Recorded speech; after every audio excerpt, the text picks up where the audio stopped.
that's where I left those lights. Now, I like my music as much as the next person, but when it comes to a selection in a jukebox, I have my own jukebox with a couple of classic hits from Umarex.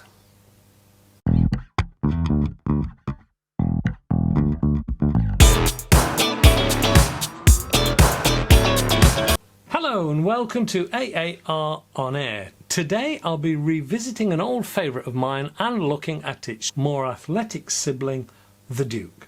Oh, and if anybody is asking about this case, this is a custom design case very kindly made for AAR by Dan Wetton at Wetton Art.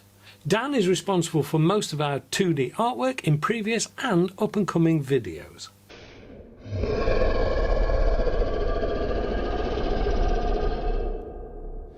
What can I say about these underlevers from Umarex other than they are fantastic fun, accurate and, in my mind, not overly priced for the quality.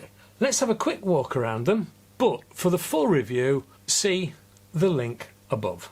There are several options in the Umarex range, and I have the Wells Fargo and the John Wayne tribute version, the Duke. The Wells Fargo I've reviewed before, and as I've said, it was in the link earlier on. I have, however, been waiting to get my hands on this Duke version for a while. Probably because I was brought up with Sunday afternoon John Wayne cowboy films, and as hammy as the acting was and as simple as the plot was, I still find them entertaining and enjoyable today. Now, if you've seen Rooster Cogburn in True Grit, then you'll know why this rifle is important and famous. It was designed to be ideally shorter than the standard Winchester, to be more flexible in its cocking style, which allowed the shooter to cock and fire the gun single-handedly, whilst holding a Colt single action in the other hand, and of course the horse's reins in his teeth, whilst charging full pelt at the bad guys. There are in fact 3 different cocking styles with this gun: the standard two-handed method,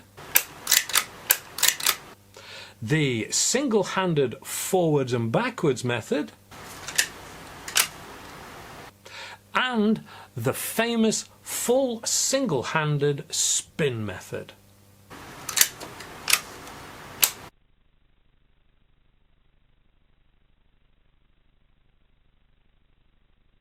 Now you can see why the Duke is ideally shorter than standard versions. And of course, that would save on the potential dental work. Not content with that, this gun was also adapted to be able to fire the trigger during the recocking.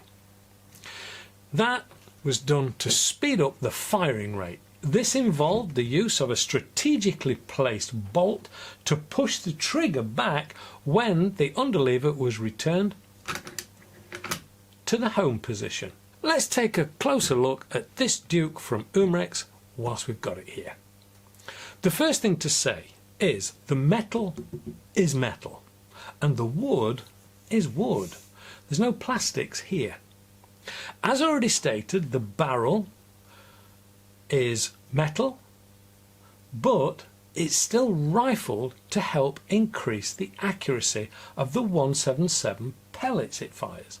These are loaded into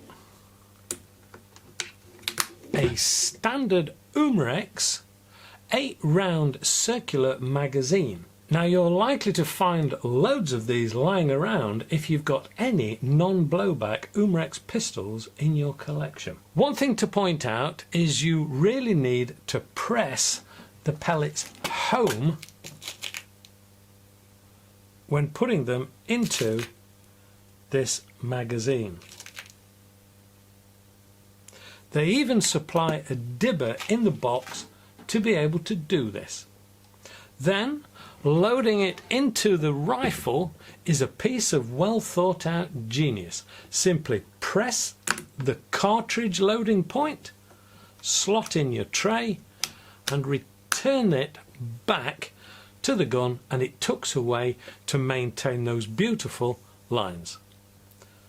The sights on this are open, front and rear, with the front adjustable for windage and the rear adjustable for elevation. The gun is powered by an 88 gram CO2 cartridge that fits very neatly into the rear of the beautiful and heavy wooden stock. Simply unscrew the butt pad, insert the CO2 and retighten. This leaves a very neat finish. As you can see, I've used the Walther adapter in this rifle, which helps keep your costs down by using 12 gram CO2s when you need them. The safety is a very good push through system, which is recessed to prevent you accidentally putting it into fire, and that's a nice, well thought out touch. Let's take a look at the power figures then. We put it through the chrono with the usual 7.33 grain JSB pellets, which gave a healthy 632 maximum feet per second, which is 6.5 foot-pounds or 8.82 joules. This is more than enough for a spot of plinking or target work, but not really for pest control. The Wells Fargo was fitted with an 88 gram CO2, and that achieved a maximum of 643 feet per second, 6.73 foot-pounds or 9.13 joules. So it's only 11 feet per second faster and only a quarter of a foot-pound. Let's take a look at the target work to see if it's accurate. This time shooting outdoors over a 20-metre distance.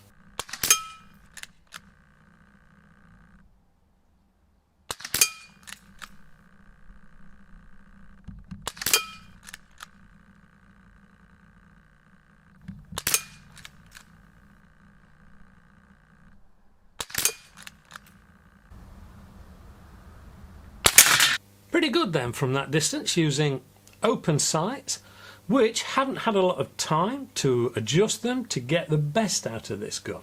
You know, you look back and realise this gun was originally designed in 1892, and it made a massive difference at the time, probably only bettered by the Gatling gun. Yet it is still a very good design today. This is another one of those guns you would buy for its representation of history and its aesthetic beauty, and because you realise what a superb job they've done on the engineering and mechanics of this gun. The sound is terrific and addictive. They've also achieved all that engineering excellence without ruining the historic lines. And if you haven't gathered by now, I am a fan and I appreciate the work that has gone into the design and build of such a classic replica.